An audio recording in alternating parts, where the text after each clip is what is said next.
Hello and welcome to Something's Off with Andrew Heaton. I'm your host, Andrew Heaton, and I hate ragweed season. But I love you. Let's kick off today's show with a brief, seedy story to make you uncomfortable. Last year in Atlanta, a homeless guy got arrested for soliciting a roadside prostitute. Now, I don't know the exact circumstances, but I'm inclined to give the guy a pass. I find dating hard enough, and I have a pretty cool apartment and a smartphone. If you're a homeless guy, you can't exactly invite someone over to your cardboard box for Netflix and chill. But I digress. Here's the point of the story. The man got arrested, and he spent 3 months in jail. Not for soliciting the prostitute. This was pre-trial. He spent 3 months in jail because he couldn't afford to pay the bail. Which begs the question, what exactly is the purpose of bail? The idea behind it is that if you commit a crime, you pay bail to the court as a kind of financial hostage scenario to ensure you show up for your trial. When you do, you get your money back. If it's a particularly bad crime, you pay high bail. And if you can't afford it, you pay a bail bondsman some portion of it, and he covers the rest. But what if you're too broke to do even that? If I get arrested for trying to steal a submarine at the Nautical Park in Fall River, Massachusetts, which is a hypothetical example and nothing I've ever looked into, I've got the savings necessary to pay my bail and keep cranking out awesome podcasts for you until my trial. But if you don't have the $200 to pay your bail bondsman, you're out of luck. You go to jail for a few months, during which time you could lose your job, get evicted. I have to assume your stress levels increase a little while you're hanging out in the pokey for that long. Even if they have Netflix, which I'm pretty sure they don't. And all of that would be incredibly irritating if, on top of everything else, you wound up getting a not guilty verdict anyway. Whoops, sorry about your house. I don't think whether or not you get stuck in jail before you're actually convicted of anything should be based on whether or not you can afford bail. It should be based on whether or not you're a flight risk. And a couple of states are trying out just that. Rather than having an obligatory bail amount for crimes, they're using computer models to rank your flight risk based on previous convictions, missed court dates, other relevant factors. And if the prosecutor thinks you're dangerous, she can make a case to the judge to detain you before the trial. It's still an available option. We'll talk about all of that in a minute. But first, I need to get some of that sweet, sweet cash for if and when I need bail because I try and steal a submarine from the Nautical Park in Fall River, Massachusetts. And that means a word from our sponsor.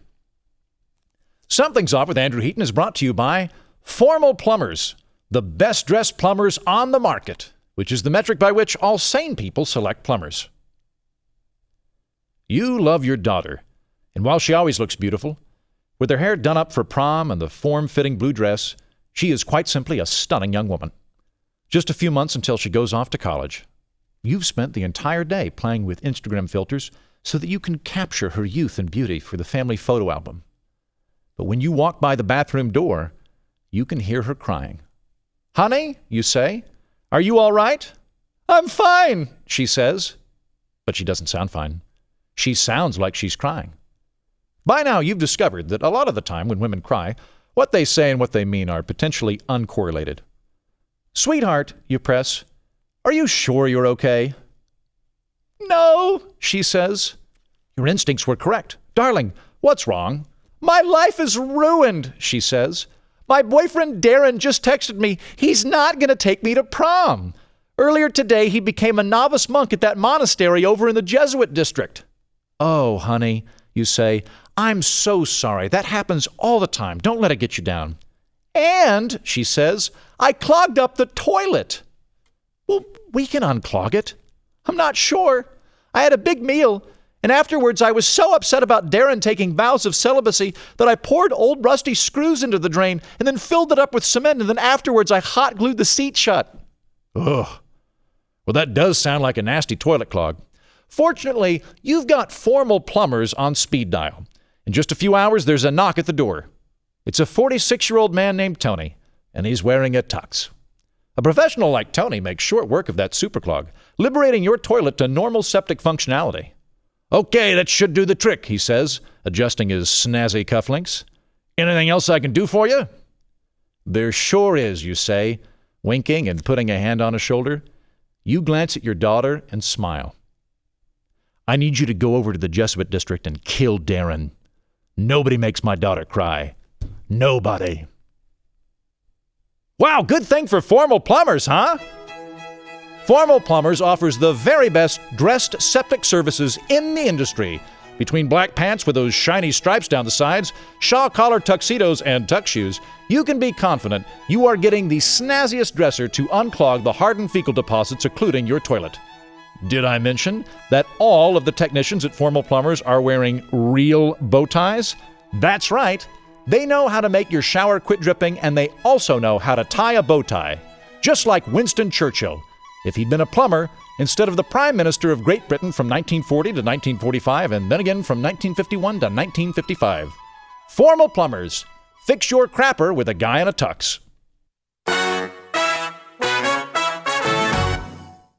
Before we bring on our guest, we're going to do a quick installment of How To with Heaton, where I show you how to do things better and smarter. Today, how to do some weeding. If you're like me, you enjoy gardening. And summer is therefore a terrific time to rummage around your yard growing tomatoes and squash. But there's just one problem. Weeds. Weeds get everywhere, and they are unrelenting. And as a gardener, it's part of your job to nip weeds in the bud, so you can enjoy the fruits, literal or emotional, of a worthwhile gardening experience. Dandelions are a fairly common weed, but here's something. Weeds aren't a taxonomical distinction. They're just whatever we say they are. Personally, I like dandelions. They make bright yellow flowers. So I let them stay. Why not? It's my garden. But let's say you've got white clover, which will grow in your garden or your lawn. Now, personally, I like clover. You never know when you're going to bend over and spot a four-leaf clover and win the lottery and quit your job as a podcast host so you can write sci-fi novels on a houseboat. So generally, I just find a way to coexist with clover, and so far, no problems. Let's talk about field bindweed, which is a common weed in a garden and which sprouts into pretty white flowers. Thank you? Seems kind of moronic to wake up, see a bunch of effortless flowers in your garden and say, oh, thanks, Mother Nature. That's not the very specific kind of flower I was going to go to Home Depot and pay money for. Better root them out. What are you, a moron? Just leave them there. They're flowers. Take the win. Life is hard. How about poison ivy and its cousin poison oak? Sure seems like something you'd want to get rid of, right? You don't want to be itching all the time. Unless you're me and you're not allergic to them, in which case you just scored some free ivy. I let it grow all over my house. Makes it pretty and green and dissuades neighbors from touching it. I don't want neighbors coming over to put their filthy mitts all over my cool aluminum paneling. So poison ivy isn't a weed, it's a deterrent. Crabgrass, man, that stuff's invasive. Invasive as hell. I don't know if you've ever had crabgrass before, but you really got to yank that stuff out. And be sure to get out the roots, otherwise it'll come back like a zombie plant. And if you have a bad back, meet your arch nemesis crabgrass. For that reason, I don't frankly feel like the weeding of crabgrass is worth it. Whenever crabgrass starts growing in my yard, I just start planting stuff in my neighbor's yard. Pete uses pesticides and weeds and whatnot, so why not just use his lawn, but let him share some of my squash? That's called specialization. And if you're against it, guess what? You're also against Western civilization, like Pete. Which brings us to sandburrs. Hopefully, you live in a place without sandburrs. They're awful. They're mean, hard, nasty little barbs that get stuck in your socks and they draw blood if you touch them. I hate them. You'd be a fool to want to tussle with sandburrs. So if you can't beat them, join them. That's why I plant sandburrs in my neighbor's yard. As a kind of pagan sacrifice, so that the sandburrs know I'm on their team and leave me alone to focus on Pete and that widow who lives across the street. And that's how you do some weeding.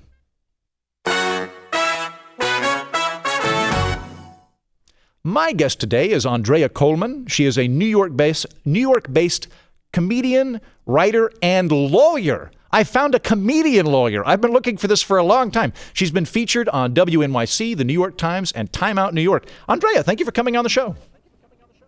Thank you so much for having me. This is so fun. Yeah. So you have a law degree and you're funny? Yes, I am. Nice. I do. Yes, I do. This is going to work out perfectly then. What did you have a focus in law? No, in law school, I mean, I just studied the basics. And now I practice law, but I do civil litigation. So, Okay. But I think growing up, everybody who wants to be a lawyer kind of wants to be like Thurgood Marshall. Right. I'm not Thurgood Marshall, but I that would almost be said nice. I almost said Matlock at the exact same time you said Thurgood Marshall. It was like, don't, okay, Heaton, just sit this one out. She's saying something with some sort of pointed nobility to it. But yeah. I think people want to be, when they're attracted to law school initially, I think they want to be trial lawyers.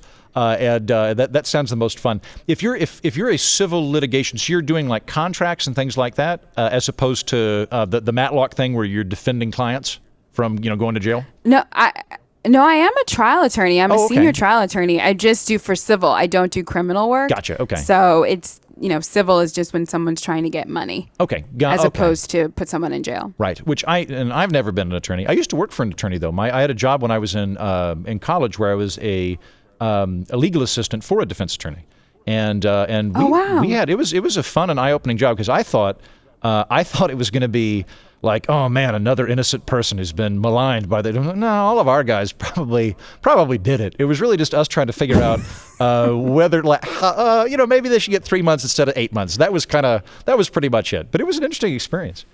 So because we're going to talk about bail here in a minute, Andrea, if you were arrested, what do you think it would be for? I would definitely be arrested for impersonating a police officer. Nice. Because I ride my bike to work sometimes, and I see people committing traffic infractions all the time, and it makes me really angry, and I want to get off my bike and hand out citations to people and arrest people if I could. And I don't have any authority to do that. So, okay, I'm not a cop, but it sure sounds to me like you're doing a good job helping them out in that scenario. Like they should just make you an intern or something. Like I would give you a commendation for that as opposed to lock you in jail. But okay, I think if I were going to get arrested, I think it would probably be for one. It would either be for a prank gone awry, more in like my high school days. Now, when I lived in Manhattan up till this time last year. I was living down in Alphabet City, and I had this beautiful courtyard, and the neighbors that lived upstairs would all drink on the roof, and about once a week, once every 2 weeks, one of them would pee off the roof into my courtyard, and I have never been closer to killing a man in my life. So I assume it would be for threatening to murder someone peeing into my yard. I think that's why I would go to jail. And that's actually, in reading some of these stories, I'm like, because I read a few stories in preparation for today's interview, and a lot of the time it's like an otherwise okay person who just does something really stupid and then winds up in jail for 6 months. And I'm like, I had a lot of very bizarre scenarios in my mind back during the peeing in the courtyard days. That involved like either a fake handgun or like a bucket of glitter. It was like there was a lot of weird stuff that could have happened. So, could have been bad. I'm glad I got out of that. So, I told you kind of my thought going into this is, I think we should probably move away from bail as a system. I think that I don't see it serving a really good purpose. But then again, I've never been on the receiving end of this. I've not been through law school or anything like that. I wanted to kick it to you and see what you thought. Well, I tend to agree with you. I mean, Yes. My opinion is coming from the standpoint I don't practice criminal law, but I based on what I've read, it doesn't sound like bail is a good idea. I mean, it does seem like it really kind of hurts people who don't have a lot of money, and it doesn't really go to the heart of what it's supposed to go to. So, I mean, I am inclined to agree with you. Well, and I think that it can go either way. Like a couple of the stories I read, because you're next door to a state that's doing some really interesting stuff. Because you're in New York, right? Mm-hmm. Yes. New Jersey, as I understand it, has basically moved over to the system. I think they still have the option for bail, but it's sort of the judges have been instructed that that's sort of a last defense type thing. Otherwise, they're just supposed to make a call on whether or not the person's a flight risk. One of the stories I read was from a prosecutor who mentioned that drug gangs could just pay the bail, so that the guy that actually is a flight risk has a lot of money and he's able to get out. Whereas our friend in Atlanta that solicited a roadside prostitute, he's stuck there because he doesn't have sufficient cash for it. Wow, that's an excellent point. It's so interesting because it's the idea is bail is supposed to help somebody or to make sure somebody returns to court. And so if somebody doesn't have a lot of money, then the chances are they're not going to go anywhere. Whereas somebody who does have a lot of money can go somewhere. That's an excellent point. I agree. Well, I hadn't even thought about that. I could potentially be a flight risk. Like I'm an Eagle Scout with a go bag. Like I could, don't tell the cops this, but like if I ever get arrested for anything, I'm gone. I'm going to live in the Pacific Northwest for the rest of my life. But I'm there with you. I was a Girl Scout. Oh yeah, nice. Okay, good. So and you're an attorney on top of that. So you've probably got abilities to evade police in ways that I can never even fathom. I do what I can. I mean, I'm a pretty law-abiding person, but I mean, the idea is these people who are getting arrested, they've only been arrested. It doesn't mean that that they actually did it. So even though I am a law-abiding citizen, I could get arrested even if I haven't done anything wrong, and then I could be stuck in jail or prison or whatever they put you in until I make bail. But I mean, luckily I do have some money put away so I could get out if that happened to me. But yeah, a lot of people don't have that luxury. Yeah, I think you're right about that. And you bring up a concept there too of you've not been convicted yet. Generally, this isn't quite a 1-to-1 ratio, but a foundational element of our jurisprudence in the United States is that you're innocent until proven guilty. And I would extend that into the realm of bail, where it should be that if a prosecutor or a judge I suppose it'd be the prosecutor thinks that you really are a flight risk, the onus is on them to prove such, I think. And the judge would look and go, okay, there's a sufficient amount of evidence indicating that this person is a flight risk, so we're going to detain them.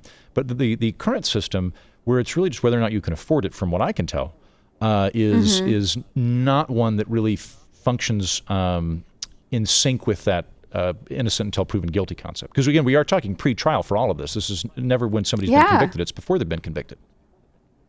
Absolutely. Yeah. It's the purpose of bail is so that somebody can return to court, or if you think the person might commit additional crimes that could be harmful. So then I think putting up evidence of like, okay, I think this person may be a flight risk, or that they could commit crimes while they're out on bail or out before this trial begins. I think those are legitimate things to consider. Sure. But that's not what the presumption is. And I was reading some articles, and then I went down to read some of the comments, and people were kind of presuming that people were guilty until proven innocent, and that's not what our legal system is supposed to be based on. Yeah, I'd rather not. I'd rather it not shift over there. I think it might be under Napoleonic law or something, but I would prefer we keep that innocent till proven guilty. And to clarify, like to be very clear, I'm not saying that we should just abandon bail in favor of an honor system. That to me is not a good idea. Like you've been arrested for presumed murder, and we're like, hey Bob, come on back, would you? Like be a good guy, be a mensch. I definitely like there should still be a safety scenario put in place there. But then you'll also get into weird scenarios. Like I don't know how common this is, but I think am I right in thinking that there could be scenarios in which you have been charged with a crime, but the crime itself would not result in jail time. But if you can't afford the bail until then, you might wind up in jail anyway, then get convicted of it and not go to jail, which strikes me as like a very weird way of administering justice. I think that is possible. I don't know that specifically, but I was reading an article where somebody was was arrested for being in a park for too long, like being in a park too late after dark, and I can't imagine that there's significant amount of jail time that someone would have to pay for being in a park like after sundown. I would think if that anything, would be I'm thinking you pay money for it. Yeah. It strikes me as a so fine, I think you're right. Yeah. I certainly think you're right. I do want to try and whenever looking at any type of reform or any type of legislative system, I do try and think about what the unintended consequences are. So it's worth doing because I'm bullish on a lot of the criminal justice reform activity that's going on right now. Bail is a component of that. New Jersey's doing it. I think Texas is looking into it in some capacity. So it seems to be kind of a thing that's brooding. But from a position of non-intended consequences, the issue that I could foresee happening is if we scrapped bail in favor of an algorithm that determines whether or not you're a flight risk, I could see judges going, I don't want to get in trouble if someone actually winds up skipping court, and then them just going, I'm just going to put everybody in, is a preventative measure. So everybody gets detainment. And you might wind up with more people in jail than not. I don't know. What do you think? Well, there's two things. Like, first of all, the algorithm, I was doing a little bit of research, and the ACLU they're not in favor of the algorithm. And so, not to say that really? I necessarily agree with everything the ACLU says, but it was interesting to me. It seemed to be that they were concerned that an algorithm might like unduly harm certain classes of people more so than others. And I think they seem to be more in favor of an individualized assessment. And so, I mean, I think an unintended consequence could just be that it takes a lot longer. The legal system would take a lot longer. Having somebody say, okay, like, let's get very specific here. How much money do you have? Like, how likely are you to return to court? And those conversations would take a lot longer than the conversations that are currently happening in Detroit, for example. I think those hearings usually last about 20 seconds or 30 seconds. They're swift. According to the research. And so I think in order to really like get into the nitty gritty of, who is this specific person that's been charged, and what's appropriate for them, it's going to take longer. But I hear what you're saying. I do see that a lot, where judges are a little bit concerned to rock the boat and not take responsibility for things. But I don't know. I certainly think it's worth trying this, because the harm seems to be pretty significant. What's the so I mentioned New Jersey a minute ago. You brought up Detroit, which is another good example, because I think this month or maybe last month the ACLU took Detroit to court based on bond practices. What's the idea behind there? Because I think with New Jersey it was kind of like a criminal justice reform kind of wonky type thing. With the ACLU, I would assume that it's based on a constitutional principle. So do you have an idea of what their argument rests on? I do. It appears to be based on the 14th Amendment, the Equal Protection Clause, and due process, and then I think the 6th Amendment right to an attorney. Because what would happen a lot, just based on what I read, is that there would be a significant number of people who were arrested, and they kind of bring them into a room, and then these people who were arrested would go before like a video conference with this magistrate judge, and they wouldn't have an attorney, and they couldn't ask any questions, or if they did ask they were admonished for it.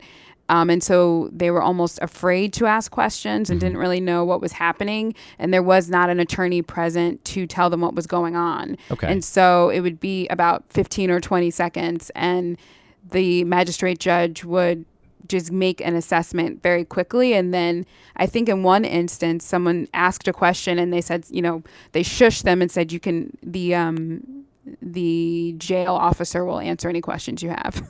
Oh, okay. And so I think the concern is these individuals should have, access to an attorney telling them what's going on. And then due process would, they should be able to, have an opportunity to speak and to know what's happening for them, to them. Yeah. I could see that. I don't know all the constitutional ins and outs of it. That I could see that being a case of equal access to law is not offered if the person doesn't have money. I mean, that's why we have defense or court-appointed defense attorneys, right? Is you get to have you're entitled to defense under the Constitution, regardless of whether or not you can pay for it. Although a lot of the time we don't have sufficient money for such defense attorneys. And then I think, because I'm not an attorney, I think that there's some sort of constitutionality to bail in general. Like the Constitution, I believe in the 8th Amendment, says that it protects us against excessive bail, but it doesn't require that bail be offered, I think. I think you're right as well. I have not looked at the 8th Amendment in quite some time, but that sounds accurate. I feel like my constitutional law professor is somewhere in Virginia, like weeping openly. Shaking a fist. That I don't remember, but how dare you forget the 8th Amendment? it's been a very long time since I've been in law school. Yeah. Well, let's go back to the algorithm. Doing the best I can. Like I mean, again, I think there could be, you bring up a good unintended consequence to this, which could be that you make court proceedings draw out longer. That's something that could happen. I think there's a possibility that risk-averse judges would actually detain more people, although from what I understand in New Jersey, that's not been the case. So the pilot programs would indicate that's not there. With, say, like an algorithm, you said that the ACLU is against algorithms because they're afraid that they might, I'm assuming they're afraid that the algorithms could take into effect like racial factors and elements like that, or maybe proxies, like if we're looking at your zip code and if you're from like a poor zip code, then you're a flight risk or something, but that might be correlated with race. Is that the idea, or what do you think? Well, and I do want to say I certainly don't want to be in a position of speaking for the ACLU, although I think they're a great organization, but in the sense of going on their website, I was looking at like what the vision that they have for this part of the criminal process, and it did not include this using an algorithm. And it seemed to be that their concern was that it would harm like specific racial groups or people with like that were low income. I didn't like dig in too deeply to find out what the specifics of that were. I think the idea was that there would be more individualized, like, for lack of a better word, discussion between the judge and the person that had been arrested to get a more accurate assessment of whether or not this person would return. So the judge and would I go, think Bob, the idea also, Bob, look me in the eyes, Bob. Yeah. Bob, you going to be a good guy? You going to show up? Look me in the eyes? Okay, you're a good guy. Go out, you scamp. You're a good guy. Don't steal any more cars. Oh my gosh. I hope. I mean, I don't know if it would be that gentle. But I think a real assessment of like, okay, have you been arrested before? Yeah. Have you committed this crime before? What are your ties to the community? Because I think a big part of it is that what ties someone to the community is having a home and having a job and having like family and friends. And so when you keep someone locked up before they've even been charged, like before they've been convicted of a crime, then there's no way that they can, sustain a job. I think. Right. Especially if it's a job where somebody is making below the poverty line, you can't just say, okay, I'm going to take like a week off or a couple weeks off. If you're not there the next day, they could lose their job. And if they're in school, that could affect their grades. If they have children, that affects their ability to, have childcare. I mean, the child services really might step in. Yeah, I hadn't even thought about that. Right, like. Yeah. It affects their ability to stay tied and connected to the community if they are, in jail and they can't get out because they can't afford bail. Yeah, if I were a judge, I would want to talk about that. Like if I were like, Mr. Johnson, please come in here. I see you have a stick and bindle. Am I right in thinking that you're a tramp passing through our town? And then I'd throw him in the jail, right? But if he didn't have a stick and bindle, and I was like, hey, it looks to me like you've got 3 or 4 kids under the age of 10. That true? Yes. All right. You gonna be cool? You gonna jump on bail? No? All right. Yeah, get out there. I'll say I like there being a personal element. I don't know enough about law to know how much of that is generally gut feeling for judges. I would suspect that they generally err away from that. And in my experience, they like having clear guidelines to some extent, based on all the times I've been arrested. I like what New Jersey did because the algorithm they have, from what I can tell, tries pretty hard not to stray into demography as a means to determine whether or not you're flight risk. Obviously, it's not a good thing if like we had a system that's like, tall white male, Andrew, you get extra 6 points. You're, like we don't want that kind of thing. What they did was, as you mentioned, have you had prior convictions? Have you missed court dates in the past? It could, I'm just, shooting from the hip here. It could be like, have you paid off parking tickets on time? That kind of thing. There could be elements of sluggishness to it. The only demographic element that I'm aware of in the New Jersey scenario is that if you're below 20, they consider you a higher flight risk, which I think that makes sense to me. And that's, I think, a little bit more fair because no one's permanently stuck at 20, so it's not like an immutable thing. It's just a transitory factor. And then beyond that, like I'm way too lazy and tired now to do the things that I would have done when I was 20. At 20, I would have like bought a grappling hook or something. But like at 35, I'd be like, just try and get me to a good jail. That's fine. Or I'd go live in the Pacific Northwest with my go bag. One of those two things.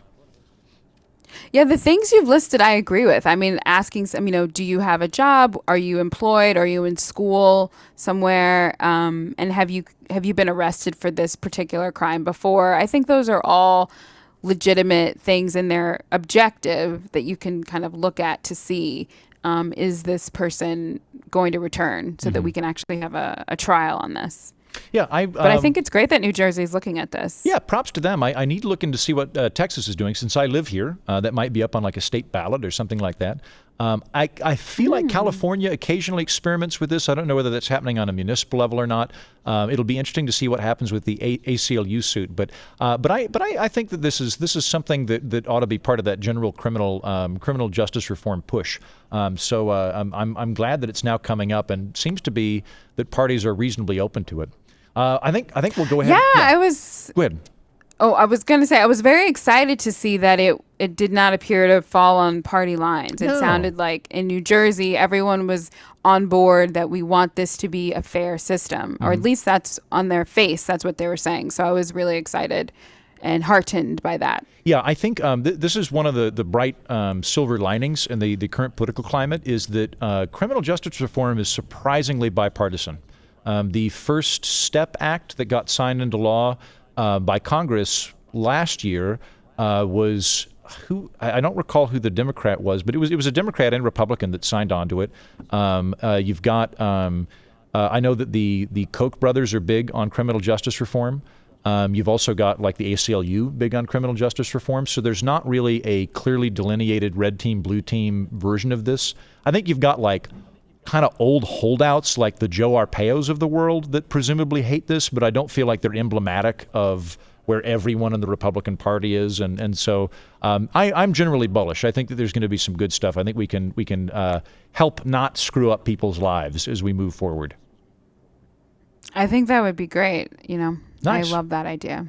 Well, I think we've had a wonderful chat, and I believe the whole point of this was just to have an alibi for some illegal activity that I'm doing. We're going to release this later today, so that was the entire. You're just here to give a little bit of veneer of respectability for when I go to that judge with a stick and bindle. Andrea, it was fun talking to you. If people want to follow you, where can they follow you? Well, they can find me on Instagram at Andrea Coleman Comedy. Or you can find me online at AndreaColemanComedy.com. Okay, and if I get arrested in New York, you are now my attorney. Oh, no! Yep. All right, thanks, Andrea. Don't get arrested. You're welcome. Thank you. Little bit of listener feedback before we go. On YouTube, Craig says, Andrew Heaton looks like an English teacher who grades his students' test over whiskey at the local pub. Oh, there's in some alternate universe that is exactly what's happening. I stayed in Scotland, and I'm critiquing what students wrote about To Kill a Mockingbird. You can watch this whole show on YouTube, just like Craig did. If you look for Something's Off with Andrew Heaton, you can see my handsome bearded face and assortments of suits. Sadly, you're missing out on the cool seersucker suit I wore, because apparently that makes the screen all wavy. I had 3 different people come in here and tell me that I couldn't wear it. And then later they told me I could off camera, which I know I can. I can wear whatever I want off camera, and either way I control my underwear. So where were we? I got sidetracked. Yeah, you can watch me on YouTube, and you can see my handsome bearded face, assortment of suits, all that. The dead buffalo head we screwed to the wall, that's there. Watching Something's Off with Andrew Heaton on your personal home computer or a cellular telephone is an excellent alternative to reading trashy romance novels. However, I have a box of lightly used trashy romance novels in the trunk of my car, if anyone's interested. I take $5 for the whole box. So go to YouTube and start watching full episodes. I look like it's probably perfectly safe for you to be anywhere near the trunk of my car. Remember, you can always tweet me at Mighty Heaton, or Facebook me at facebook.com/Mighty Heaton, or even email me by subscribing to my newsletter at mightyheaton.com and just replying when I send it out on Fridays. Finally, please subscribe, rate, and review this podcast. Didn't you learn stuff and have fun today? I sure did. We'll help other people discover this here political orphanage by doing just that. Thank you, and good day.